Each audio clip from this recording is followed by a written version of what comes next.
Hi, everyone. Thank you so much for coming this morning. As Kyle said, my name is Gwendolyn Lee, and I'm the outgoing chair for Downtown Davenport Partnership.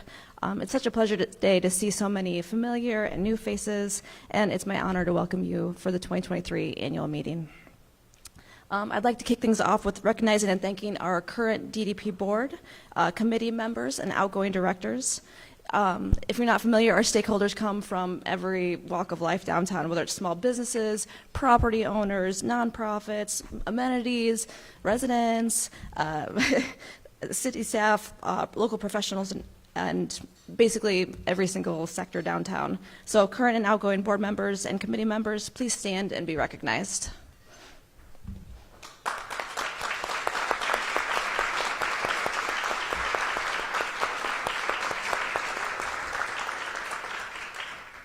Thanks, guys. I mean, with all the time you dedicate, your unique knowledge, and your professional experiences, you really make downtown an amazing place. Before the mayor's opening remarks, I'd also like to recognize two more groups. Thank you so much to all the elected officials and representatives present today. Your advocacy and accountability make a difference every day downtown. So would all of our local, state, and federal elected officials and representatives please stand and be recognized? I saw some city council.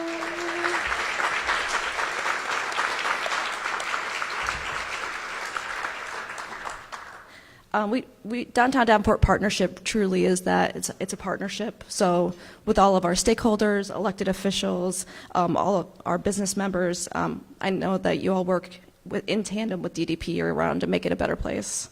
And last but not least, the DDP staff that lives, cleans, plans. They bring you the pickle hunt that you never knew that you wanted. They clean up the dog business before you even knew it was there. You just make downtown a great place for everyone. So please, DDP staff, please stand and be recognized. And Tony's crew, yes.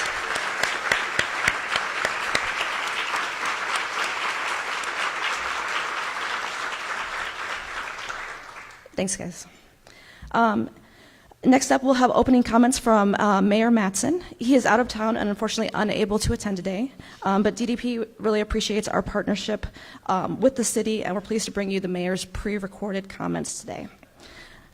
Please go ahead and roll the video. Good morning, Downtown Davenport Partnership and all the respective business owners and anybody associated with our wonderful downtown. Mayor Mattson here. I apologize I can't be with you today at your annual meeting, but wanted to take a moment and say thank you for what you do. The downtown in our wonderful city is a huge part of what we are, what we do. It's a driver of our amenities. We have so many great things. It's been a tough year, but through your work and our collaboration together, Downtown Davenport is growing. Your investments are appreciated, and we are so happy that all of you have taken a moment today and throughout your year to continue to improve our great city, our quad cities, and specifically downtown. So on behalf of myself, city administration, and all our citizens of Davenport, I just wanted to take a moment and say thank you for what you do. I look forward to continuing to work with you to improve downtown Davenport, to make our city grow. Look forward to more investment, and I'm so happy to help lead and work with you on making Davenport a safe, stable, and welcoming community for everyone. Thank you so much. Enjoy your meeting.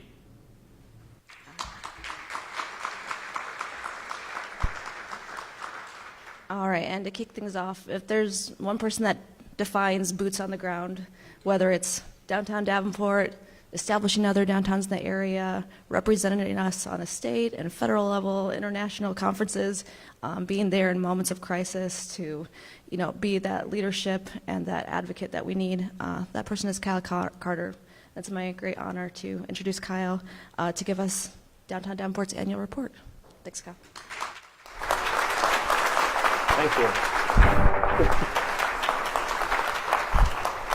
So Thank you, Gwendolyn. I appreciate that. And for those of you who are new to the family here downtown, I am Kyle Carter, Executive Director for the Downtown Partnership.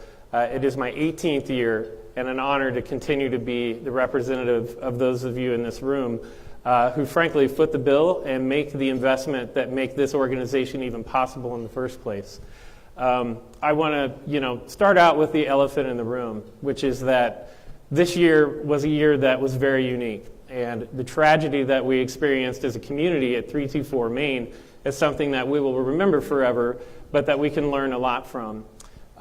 What I think at this point, we need to think about is that, number one, obviously that the loss of life is something that we can never forget and something that we need to learn some valuable lessons from, let alone the people who lost everything or have been displaced maybe even since. Where we go from here, I think specific to this room, full of the property owners and the business owners and the people who make things go, is that there's a difference between property ownership and property stewardship. And the great thing about working down here for 18 years is I've got to look in the eyes of all the people in this room and see what stewardship really means. And that means the investment in not just the buildings, but the people inside it. And I've seen millions of dollars in great care taken by the people sitting in this room today to make sure that everyone realizes that this is in fact the exception and it's not the rule. And I know that to be true because I've worked with you all for almost 20 years. So while we've had some very difficult lessons that we've learned from this, I hope that the folks in this room are able to begin the community healing process, turn the page on a very difficult chapter of our community, but learn from it in a way that makes us a better version than we were before, not unlike the 2019 flood that others also thought we'd never recover from, but in fact have. So I wanted to step right out of the gate and make sure that we acknowledge this, acknowledge those who really went through the pain of what this really meant at a very personal level, but on a business level to understand that we are better than this, we will be better than this, and appreciate everyone's effort in the room to be sure that happens over the next year collectively. But, as always, this community has rallied when it needed to, just like it has over the last 5 years. Over $185,000 has been raised for residents of that property and adjacent folks. DDP itself allocated $100,000 in distributed funds recently to the 14 businesses that were closed as a result of this. And so this just speaks to the generosity of the Quad Cities. This is who we are, not the picture before it.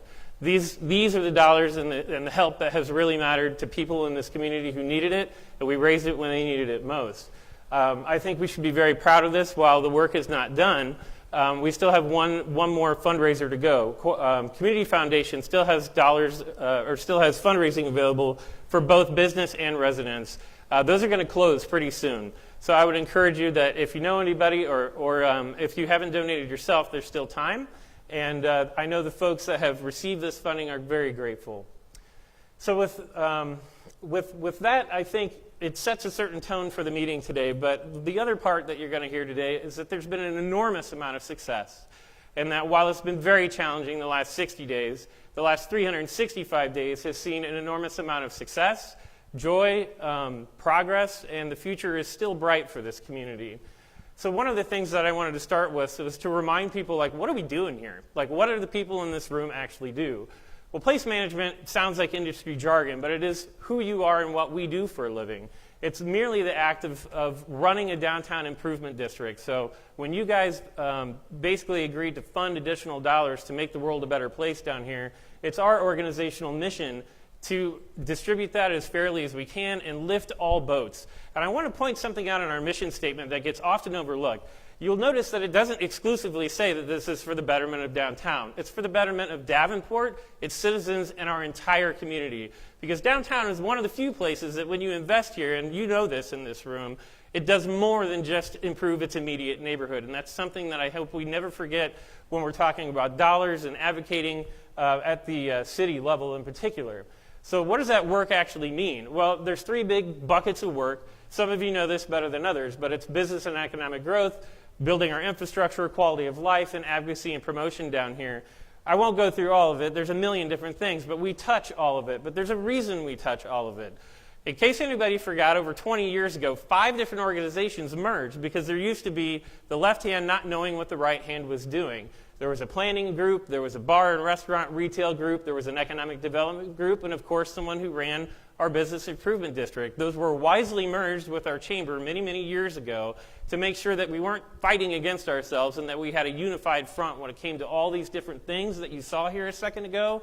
This is the reason they're all under one house, under one board of directors, and in one big family that has a regional mindset too. So I always want to point that out because today it's grown to over 250 businesses, well over 200 million in assessed value. The new thing, of course, is that there's over 2,000 people actually living here, and we have a board of directors that are really responsible for specifically 422 parcels, if anybody cares. That's a really big responsibility. And this is the district, in case you're new to the world, which is basically bridge to bridge, river to the railroad tracks, if you're curious where this taxing district actually exists. But we are not alone. There are 2,500 other institutions just like this one around the country, and I've had the honor and pleasure of being a part of the International Downtown Association and serving on its Federal Policy and Advocacy Board. I took a trip to D.C. you'll hear about later. But this is really serious work, and the Leadership and Place Management certification is very similar to what realtors get in their own industry. That is something that we have added to our list, as well as presence at the state level with Enhance Iowa and Destination Iowa, and more on that in a minute too. But what's the point of all this? Why should you care? Because capital follows talent, talent follows place, and place requires investment. Because no matter how many jobs we create, and no matter how much we work to fill those businesses, if this isn't a place that people want to live in the first place, it doesn't matter. We have to make quality of place. We have to be a place that people feel welcome, included, excited by, and in turn, the wheel goes around and we'll start to create more jobs, and those businesses won't struggle to create or find its workforce. But it starts in downtown, because if downtown doesn't look good, it is how people judge your community. If it looks bad down here, they assume it looks bad everywhere else, and never forget that. It's worth that investment. But the people who make this go every day, Gwendolyn did a fine job of recognizing our core staff. The surprise here is you'll see Jason's face is missing. After 10 years, our good buddy Jason Gilliland was so successful with his own company, he's now managing his own events company, Hive. And we have since kind of retooled our organizations and brought in Olivia Warren, whom you're going to be seeing a lot. She's our new business engagement manager, and what that really means is she's going to be doing a lot of communications and marketing work with our larger team, as well as place activation in smaller events as well as our bigger ones, and trying to make sure that we stay in touch with you to keep a pulse on what's going on down here. But the folks that are doing the work that is most visible are our friends in the very bright neon green shirts in the back of the room, our cleaning ambassadors, whom I cannot thank enough, who do the most important work. Because if it isn't beautiful and there's trash everywhere down here, none of the people in this room want to put a dollar in this place. So thank you for the work that you do.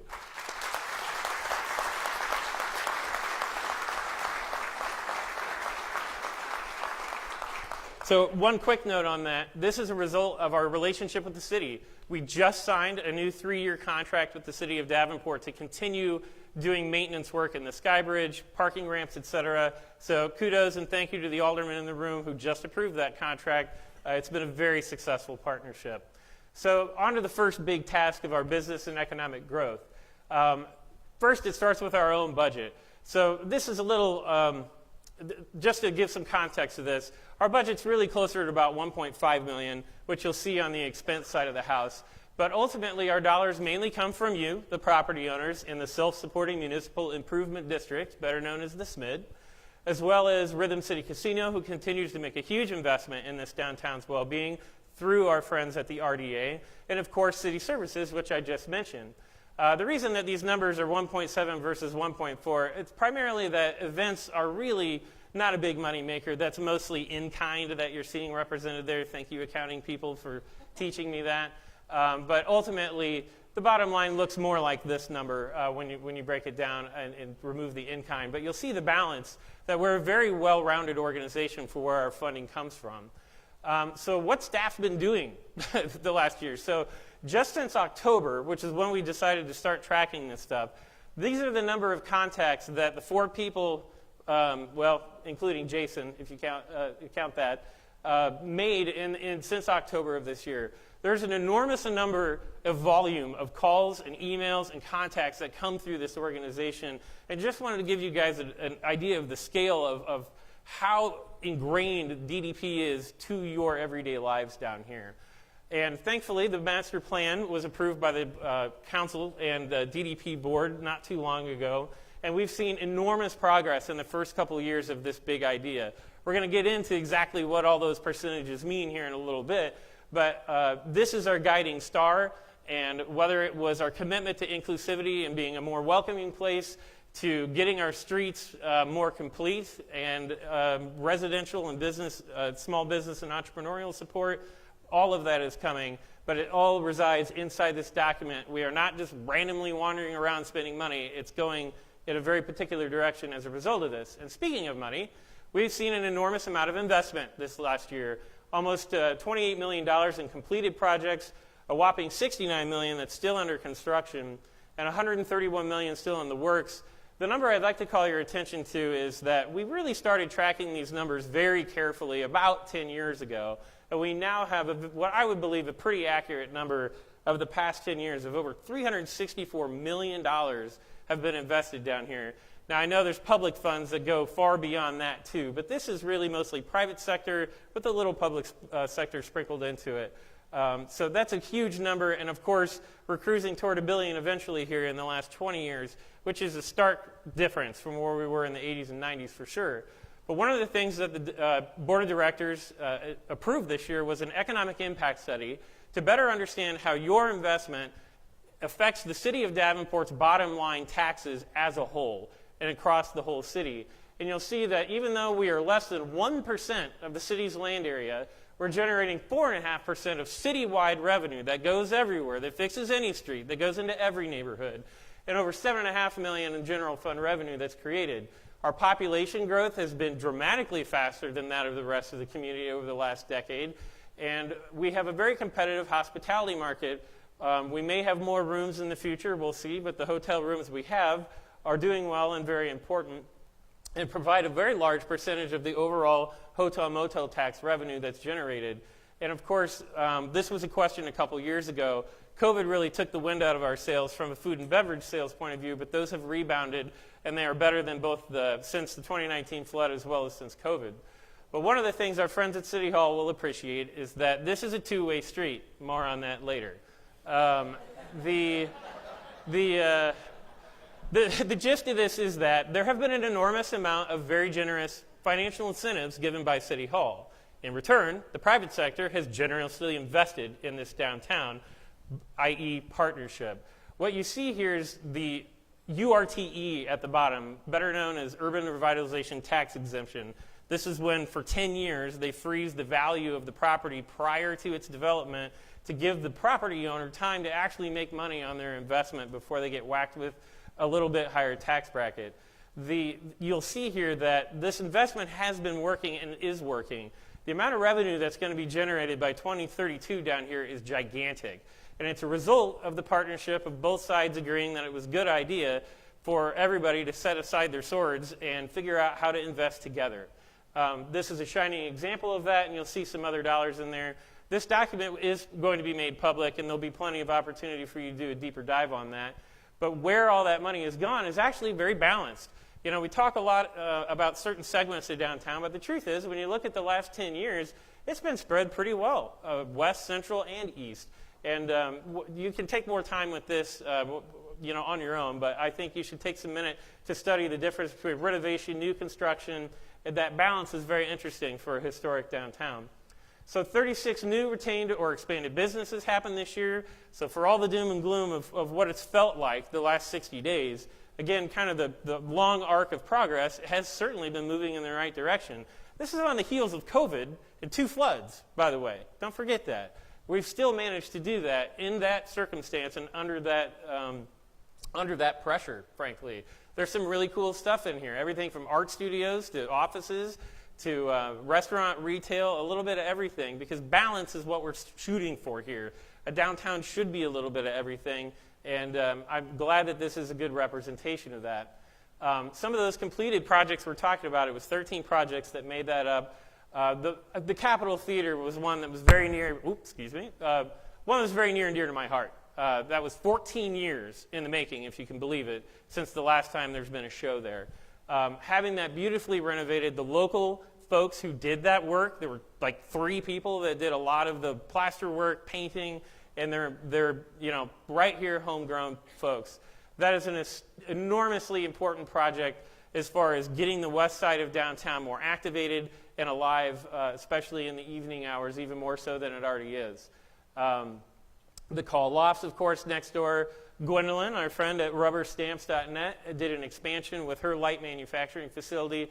Everybody loves Blue Spruce. It was so great to finally see a general store and a real true deli open. Oh So Sweets, huge investment. There's just been so much this year that has happened that we're excited about. And as far as how that came to be, Downtown Partnership's always involved in that. We have a lot of different programs. In this case, our entrepreneurial and startup helped invest in both of these getting off the ground. You'll see that we leveraged $77,000 to create $340,000 in interior improvements. So this is electrical, plumbing, things that need to be fixed up for a business to actually move in and be able to do their thing. In addition, of course, to the exterior improvements. We've really upped this game this year, too. You're going to see a little bit this in a slide later, but especially on the heels of 324 Main, the Downtown Partnership Board decided to double the amount of money in the coming year to invest in infrastructure and facade improvements across downtown. That's a big deal. It's a lot of money, and it's necessary, and so I want everybody in this room to know that there are more resources to make sure that your buildings are in tip-top shape. This is the list of all of those programs. Over $175K is going to be available in FY24 to further that. It's an amazing program that, frankly, Alicia runs almost by herself. That's a lot of work. These programs are complicated, and she does a wonderful job doing that, but we want to see as many applicants as we can. We actually had a record number of grant applicants this year. New construction, my favorite ribbon cutting of the year, Ryan Sadler, did a wonderful job with the Friends of Martin Luther King getting that project out of the ground. For context, that conversation started when Bill Gluba was still in the middle of his mayorship, to have people understand how much work and time has gone into making MLK Park a reality. And to see it come out of the ground is really special, Ryan. So congratulations again, and keep up the good work. A lot of other folks have been focused, of course, on our movie theater that's underway. It's unheard of to see a 2-screen indie movie theater open.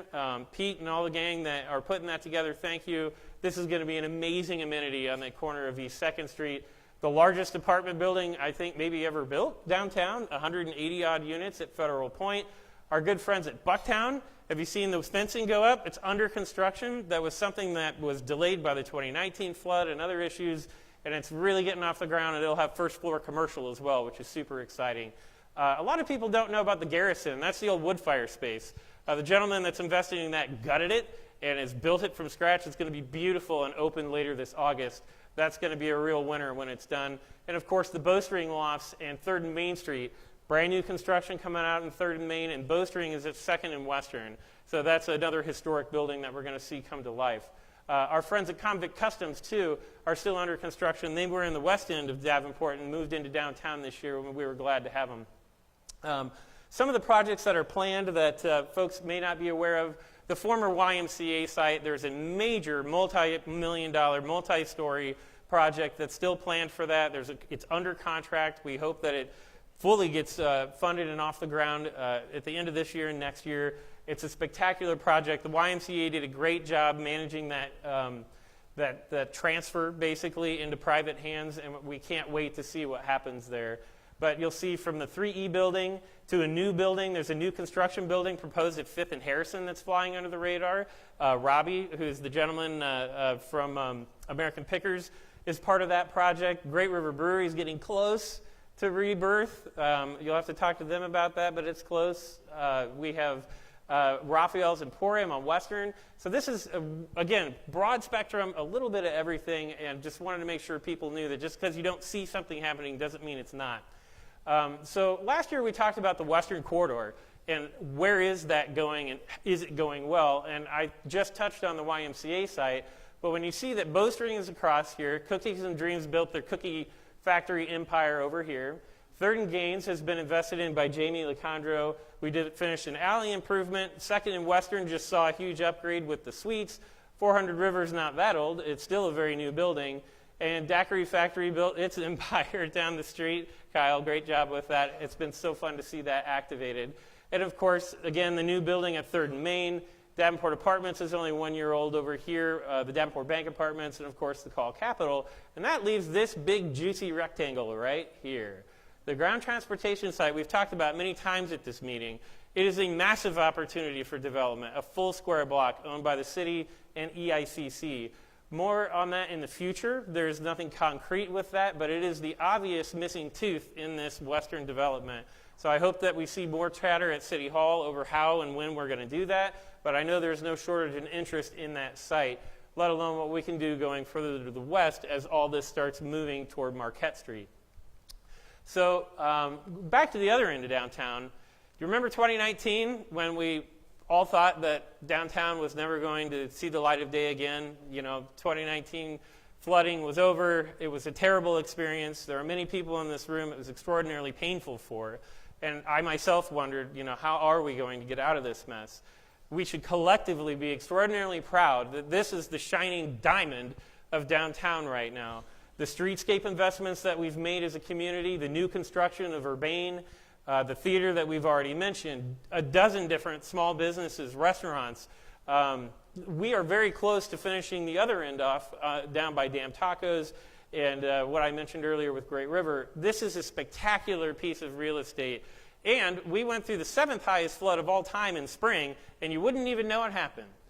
This is proof that our model is not crazy and that folks have continued to invest here. So I think it's fantastic. There's more investment coming we're going to touch on in the alleys here in a second. But from River Drive to 2nd Street, this is a very different picture than it was 5 years ago, 4 years ago, and it's going to be even better 2 years from now. So while we're on the topic of placemaking is another industry jargon word you may have heard me mention a couple of times. But all it really means is it's connecting space with experience. What is unique to this area that you're going to remember if you ever visited here? And the city of Davenport and many others, state, federal, and local, have built one of the most impressive placemaking projects we've seen in 20 years in the approval of Destination Iowa and the build-out of Main Street Landing. That's $24 million that's going to transform and activate the riverfront. If you've ever been up to Chicago and you've been to the Bean and you know that giant play area adjacent to it that's for kids and adults, imagine something like that squarely next to this sky bridge. Meanwhile, trains are no longer railing on their horn as they go through downtown at 3 in the morning because we'll have railroad quiet zones and there'll be an additional overpass for pedestrians to get here safely. This is the kind of stuff that real cities are made of. These are the kinds of investments that aldermen must take risk to approve. These are the kinds of things that make you, frankly, give a damn that you live here. So it is expensive. It will be hard. There is flood mitigation involved in this, and it will work. I think ultimately this was one of the biggest things that came out of this year. And by the time we're done, maybe my favorite part is that it's going to glow on the riverfront in the evening, but specifically the Figge Art Museum will be the shining diamond or cherry on the sundae, as I often say, to the entire thing, tying it all together. And this will be lit by the artist who did one of the most famous bridges in San Francisco and artistically lit it. So we're not just talking about shoving LED lights in this thing. This is going to be a real art project where it's able to change colors and glow and kind of almost vibrate. It's going to be amazing. So back to kind of the numbers. Once all of this is done, what's the point? Well, we're trying to drive the economy, right? So when we do things like that, you see food and beverage sales go up, you see retail go up, and total sales tax numbers you see continue to go up. This community has seen dips like we have over the last 5 years with all we've been managing, but we are a resilient bunch and keep fighting back. We continue to see new investment there, and speaking of visitors, our good friends Viking showed up this year. Speaking of Mayor Gluba a minute ago, of when this conversation started, this has just been wonderful to see. And the current administration and at City Hall and Mayor Mattson had a very warm welcome when the first boat came here, and it was so exciting to see something of this caliber and quality on our riverfront again. The 2022 visitor data looks good. We're starting to see a rebound. This is data from Visit Quad Cities. In the number of visitors after COVID, it feels like recovery is very real at this point. So on to the next kind of category of infrastructure and livability. You've got the 2023 flood response, because if there wasn't enough drama this year, we managed the 7th highest flood in our history. However, it went extraordinarily well. We learned a lot in 2019. The city of Davenport rolled out a much better program. The wall was built better, taller, stronger. The coordination, the communication was better. There was work with the Corps. There was work with the business owners. I myself walked down the street with the mayor and several aldermen to talk to every single business along 2nd Street, making sure that they understood how and when and what was going to happen. The fact that you can't tell it flooded at all is proof of the fact that we are doing something right with this. And while there were a lot of things that we learned in 19, I think this is a good example of how far we've come. Additionally to that, the city approved in the last year, a year and a half or so ago, its 9-mile flood mitigation plan. So when we talk about spending $24 million on the riverfront to build pretty and nice things, it's in the context of a 9-mile plan to help mitigate those problems, most important of which for you in downtown is that there's going to be underground improvements at 3rd, 4th Street at River Drive, as well as Marquette Street, that all that sewer water backup that floods us much earlier than any wall water that's a problem will be taken care of. That should have happened in spring, but for the flood it would have already been built. I think you're going to see that. So translation, to layman's terms on that, is you can drive down River Drive from Bettendorf to downtown Davenport in as much as 21 feet of water. That's incredible. And we'll be able to do that in short order. Well, I won't fix all of our problems, but it's going to make them a lot less painful when most floods come. So back to the idea of our quality of place and cleaning. I mentioned our spectacular cleaning team in the back corner there. This responsibility is a contract with the city. We actually added curb snow removal a couple of years because so many of you were upset with the giant 6 feet tall piles of snow that were left behind by the snow plows. Tony and his gang figured out a way to actually get rid of those, and we do that now whenever there's major snow removal, in addition to the daily grind of keeping a very large downtown clean, which is thankless work, but work we have to do and work we're very proud of. Speaking of statistics, that's a lot of dog waste and that's a lot of trash. Graffiti removal, 384 tags removed by those guys right back there. That's a lot of graffiti, folks. And if we weren't here doing this job, it'd look a lot different down here real quick. This is work that every city has to do, but if it weren't for this public-private partnership, it would be a lot more colorful down here in ways that you wouldn't appreciate. Speaking of challenges, homelessness and mental health are at the top of every downtown's list in the country, in the world, frankly. We're very proud to be partners with Humility of Mary. I see Chris here today, as well as Vera French, who have a very difficult job of dealing with a problem that has grown exponentially over the last 20 years, let alone since COVID. DDP is going to be contributing funding to both these organizations and partner with them. If you'll recall, last year we had our own ambassador that was doing work through DDP, but we learned a lot in that last year and learned that it's better off working with the folks in that profession that deal with this challenge every day and to just provide more resources and better communication.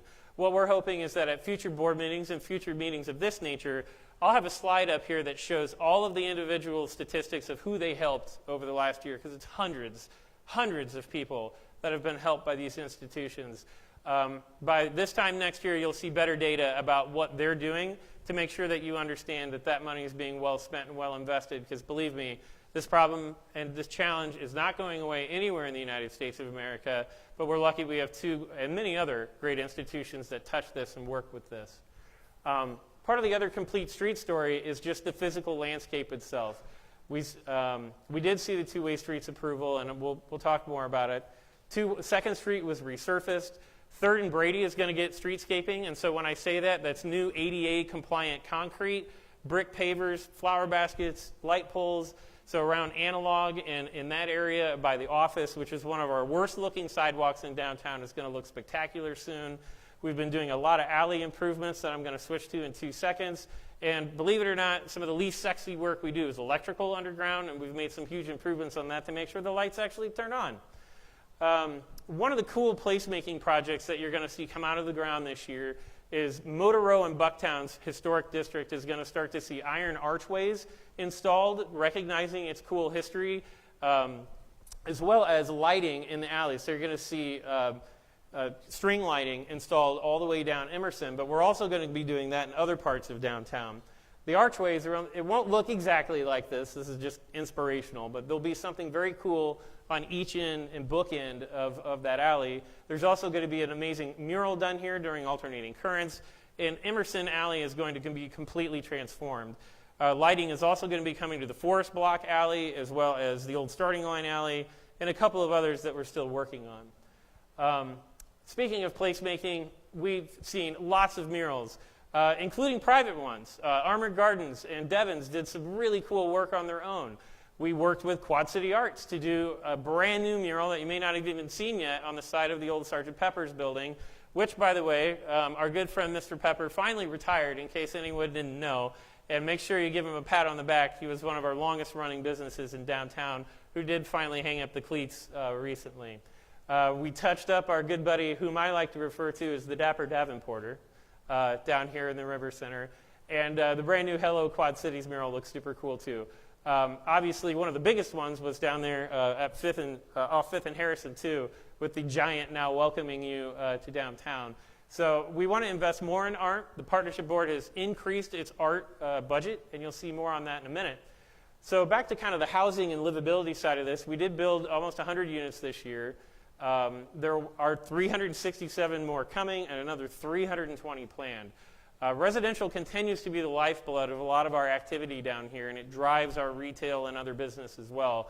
We're not going to let our foot off the gas on this anytime soon, and we're up to over 1,700 units now, which if you remember and you've been coming to these meetings a long time, that number used to be 300 or 400.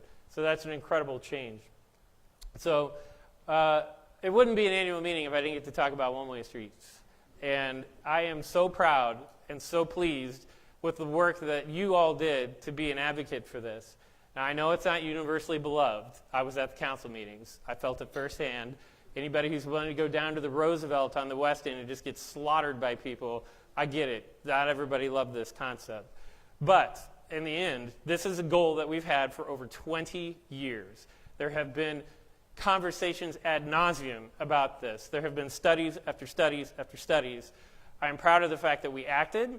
I sincerely thank the aldermen who supported this, as well as the mayor. But I mostly support, and I'm just pleased that the community at large was able to make a decision. Because right or wrong, you got to swing, and you just got to keep swinging. We can't just stand at the plate on this stuff forever. I'm confident that this is going to be a net positive for this downtown. It will help retail development. It will help people who are unfamiliar with this community get around better. It's going to make things more efficient to get around for a lot of folks. It will not actually slow you down in some cases, depending on where you're going. So I, most appreciate the guys at Lopez who managed to print one of my favorite T-shirts ever made, and I will always thank them for that. So this is an investment that you're finally going to see happen probably over the next year, year and a half. What people forget throughout this conversation is that the city is going to resurface 3rd and 4th Street from Harrison all the way to Telegraph. That is an enormous project that will take a lot of time, and it will be challenging. The two-way streets part is just getting sprinkled on that from Marquette to the Quad City Times. Those are two separate but related projects, and I always try to separate that in people's heads because the construction of the two-way street stuff actually isn't that complicated. It's stoplights and stop signs, which isn't nothing, but it ain't anything compared to what the reconstruction is going to be to the west. So I will close simply by saying, you've heard enough of this from me over the years. I appreciate that we made a decision, that we're moving forward, and I trust that this will be a positive thing for this community, and thank you for all of the effort on that.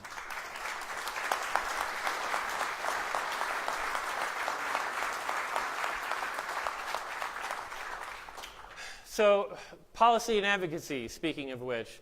While the two-way street stuff was a big deal, I mentioned earlier that I've been to D.C. recently talking about public safety funding, homelessness assistance grants, a new tax credit that's being kicked around for middle-income housing and office conversion. And we talked a little bit about Destination Iowa and CP Rail. This is still a big part of our work and some of the most important work we do. But one of the things that I enjoyed being an advocate for the most, it was the opportunity to work with Friends of Martin Luther King on establishing a survey of black history, and specifically black business history. A lot of people don't realize that the corner of 5th and Brady was at one time a thriving black business corridor. That's been erased, frankly. It was erased from history. It was erased physically, which is a tragedy that we can correct, at least in the sense that we can celebrate and remember what was there. In addition to that, there were a lot of black families who owned property, who owned businesses, who owned and lived and invested in Davenport that this project is starting to uncover. This project is going to be at least about another year long, and again, it's being led by Friends of Martin Luther King, but we invested in it through grants in coordination with the state, who also gave a big chunk of money to this. I think this is going to redefine our history. I think Iowa's history books will be literally changed by this study, and it's just the beginning. As Ryan and I have talked about, there's 50 other studies that could start to really dig into all of what these communities have provided our community as a whole, and uncovering that, celebrating that. Part of the point of the Martin Luther King Park space will not just be to talk about the history of Dr. King, but our own history and our local history, and not of just the black community, but the entire community, and many other untold stories that I think you're going to see. And this is just nibbling around the edges of what is to come on rediscovering who we really are and how we got here. So in addition to that, in case you forgot, we now have 4 national historic districts that we've slowly put together over the years, and those have enormous tax benefits for those of you in the property business who want to invest in state and historic tax credits. So on to the more fun stuff. In case you didn't know, we still manage all of these major events too. So Ice Stravaganza had our largest crowd ever. We smashed our attendance records, which is great. This is like the little engine that could. It started out in the Skybridge courtyard with like 80 people, and now it's like 10,000 people over the course of 3 days. It's something that I'm very proud of and want to see more of. Red, White, and Boom this year was a hit again. We now have a partnership with the city where this is even easier to produce, that I appreciate, and this is just Americana at its best, and we want to keep doing that. Bixbry, in case everybody forgot, Ragbri is going to collide with Bix here in about a week. We're well prepared. Visit Quad Cities has done a wonderful job preparing our community for this. We'll be fine if anybody's worried about traffic and all that stuff. We did it back in 2018. We didn't break a sweat. I know there's more riders and more people, but that's what we're here to do. That's the point. So it's going to be a great event from the village all the way down to the west side, and every corner of our riverfront and downtown are going to be full of people. Other placemaking activations, you mentioned we hired the new position. We want to activate places like K Square more often. We want to activate our smaller spaces with less expensive events that happen more often. That's a trend you're seeing across the United States, and I hope we do more of. Alternating currents has grown into a massive animal. The budget's gone up, the performances has gone up, and the quality has gone up. This has the opportunity to be our regional calling card. So while the Downtown Davenport Partnership planted this seed, and it's really grown, someday we hope that it's across the entire Quad Cities. Rock Island and Bettendorf have already joined the party, but if we play our cards right, this could be as big or bigger than Bix Weekend ever has or may be. We love Bix, but we can party more than once a summer. And this is a showcase of our talent, a showcase of our creativity, and it's workforce, folks. Like, if somebody comes to this and has a great time, they're a lot more likely to live here, visit here, work here. So that's the big idea. Over 100 acts, 30 venues, 70, these are big numbers, folks. $1.8 million impact that we had last year. Again, we party with a purpose, and we're proud to do it, but it's a fun way to develop this community. Our downtown marketing strategies continue to grow, and we mentioned the pickle hunt, which was Alicia's idea. It's something that I didn't know that people wanted that much either, but apparently people really like Christmas pickles, if anybody was wondering. Wildly popular, and we hope to do more of that. Our social media and web stats continue to grow. These were, in the hundreds at one point. And there's just been other good news vibes. So the giant potato that showed up in front of the Adler Theater, Dan and his team that put out the Look QC magazine to give people a different kind of perspective of what is cool and what is going on the ground down here. We've seen Essentra make a huge commitment to the MLK Park, as well as many others. Mid-American did a huge donation too. We've seen, again, that people from all over the world, friendly reminder, during RAGBRAI and BIX, there will be many countries represented seeing this place for the very first time, and these are the kind of things we want them to walk away remembering. So as we wrap this thing up and look forward, this is going to have to be our mantra. This is what hangs in my office at home. Thank you to Allied Barber, if you're here, Russ, for the very cool flags. So to turn the page on something as terrible as what we experienced, you first have to care, right? And I think this community showed very much that it cared. But to actually do something about it, we're going to have to do it together. Private sector is going to have to do better. Public sector is going to have to do better. We're going to have to learn something and join hands and really see it through. This is really an inflection point for us. It's a turning of the corner that I think we absolutely can and will do, but we're going to have to do it with intentionality. We're going to have to do it with kind of a zeal that maybe we're not accustomed to. We are a little slow to change sometimes, but I don't think we can afford that anymore. We don't have time to go find new workforce. We've got to create it from within. Downtown is in a really unique place right now, and Main Street is going to be the epicenter of the next version of downtown. You'll notice a big giant gap in the sky down there.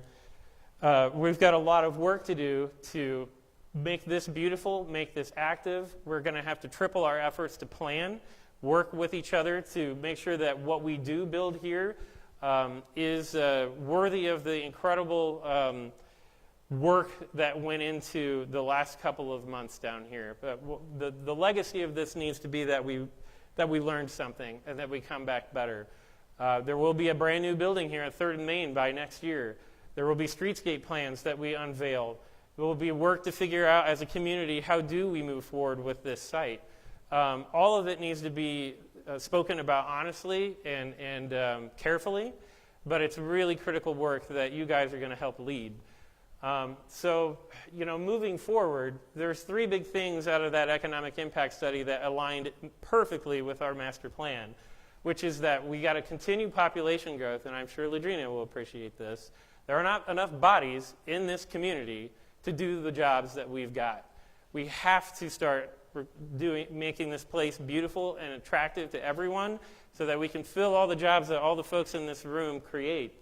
Hospitality and retail will continue to be a big cornerstone of who we are as entertainment and living takes over a larger percentage of who downtown is. But small business, office, and real estate will always be at the core of who we are. Balance is going to be the key. How do we make sure that there's a little bit of everyone and that the support is there and that we've built a community that everyone wants to live in, be in, hang out in, create their job, raise a family, etc. But this really isn't anything new. It's just that we're going to have to triple down on it. And the fact of the matter is it takes a village. I could not be here today but for my incredible wife who is streaming this right now from St. Louis and our new baby boy, Tolliver, who has this cool Downtown Davenport Partnership hoodie on. Thanks, Tony and team, for that. Our staff is incredible. They work their asses off, folks, and they do it because we care. We care about your investment. We take the stewardship of your money really seriously. We know it's not our money. We know that it's your money. And we are just trying really hard every day to make sure that we take what you gave us and make sure that it is 10 times what it was before it came in our door. And that's really what we're here for. And while this slide is staff-oriented, it's you, the investors, the property owners, the businesses, the residents, who make this engine run. We're the middleman at the end of the day. I like to think we're really good and super effective middlemen, but we're middlemen. You are the people who make this happen, and thank you for that investment. Because as you've seen for 10 straight years, the closing slide has not been any less relevant, and may in fact, after the year we've had, be more relevant. What you do here creates a place that is bigger and better than the sum of its parts. This statement will never stop being true. Jane Jacobs had it right many years ago. So please continue to invest with your heart, invest with your head, make money, print money, do it and do it well. But when you do it downtown, you do it with a bigger purpose, and I will always, always appreciate that. It is truly an honor and a privilege to represent the people that make this place turn and make it worth living in the first place. Thank you, and we'll see you next year.